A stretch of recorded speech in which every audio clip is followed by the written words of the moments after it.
All right, we're at the home of Elaine Asbell. We saw her 3 years ago. I think I was out here.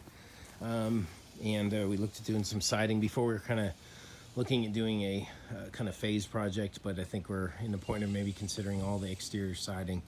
So that's what we're going to take a look at, knowing that we could scale that back to a phased approach. But as of right now, we're looking at more of a kind of complete home solution. So we are be looking at a fascia overlay, drip edge replacement, painting the soffit, and then doing all of the siding.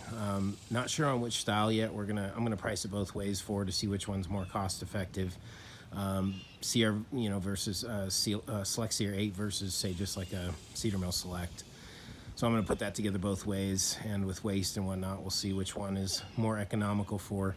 But starting over here on the left side of the house, we have the chimney here. We got a rake wall. We got another kind of inverted gable up top, and then this flat wall right here. The main concern is the chimney. There's a ton of rot there. There's definitely going to need to be some reframing. The backside is much worse. This rake wall here is in good shape. Definitely a candidate for an overlay. And then here, probably some of this, maybe this portion right here, this wall would be a good candidate for overlay below the flashing line. But everywhere else I think probably needs to come off. The back side of the chimney, here's that gaping hole back there that definitely, that definitely has let in some water, and that's why I'm saying there's for sure going to be some framing repair that has to be done on this chimney. So I've accounted for that in the proposal.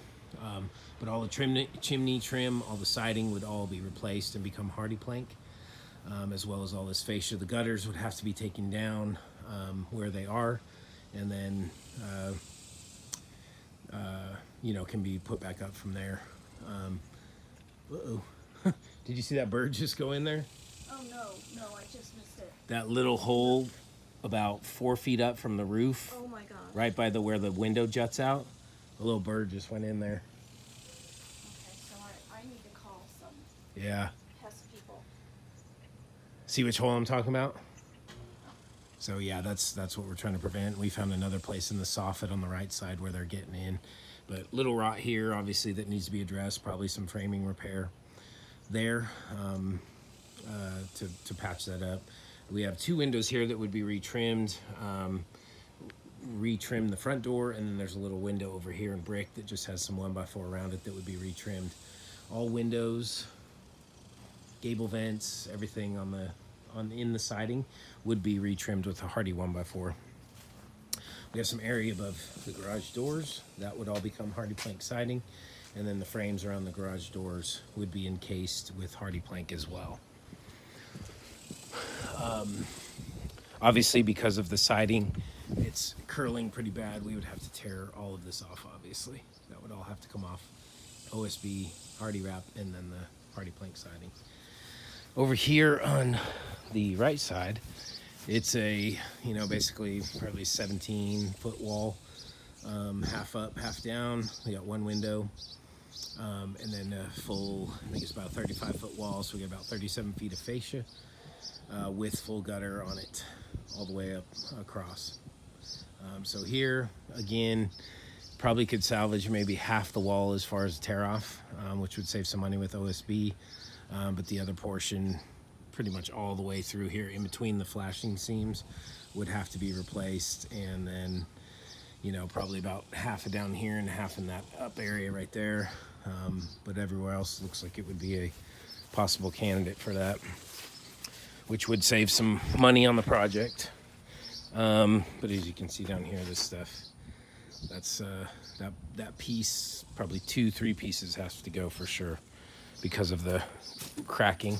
But over here, this is in really good shape here, so this would be a good candidate to save some money. And there's the soffit vent. So all the soffit vents, if we end up painting the soffit for her, all the soffit vents would need to be tacked back up and caulked and then painted. But this is the one with the nest. You can hear the birds chirping up there.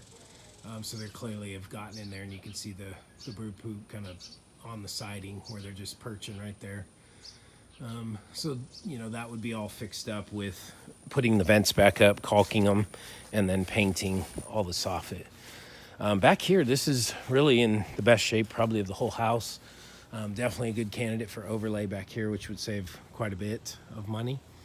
But again, the gable vent up top, windows down here, the door, and the 3 windows over there would all be wrapped in Hardie 1x4.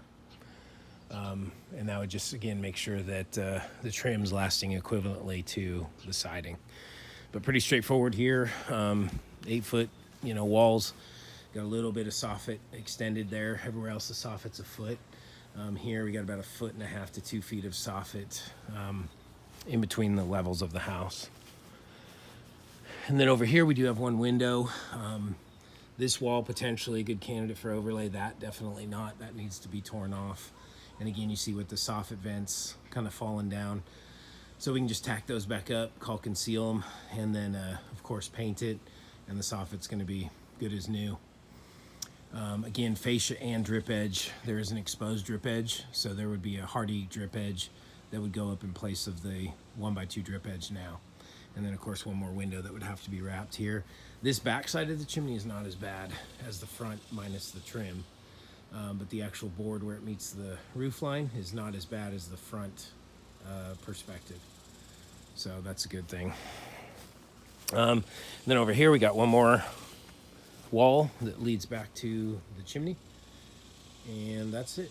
The front of the chimney is the front wall, side wall in front of the chimney is all brick. So it'd just be this wall, and then of course the chimney all the way up and down. And then of course all that 1x4 on the chimney would be replaced with Hardie 1x4. So that's pretty much the scope of work we're looking at. Again, we're going to put it together 2 different ways and get that over onto Elaine and make sure that she can thumb through both of those and see which one she thinks is best, being the Select Sierra 8 or the Cedar Mill Select. But that's the scope of work. Thank you so much, and we look forward to helping you out with the project.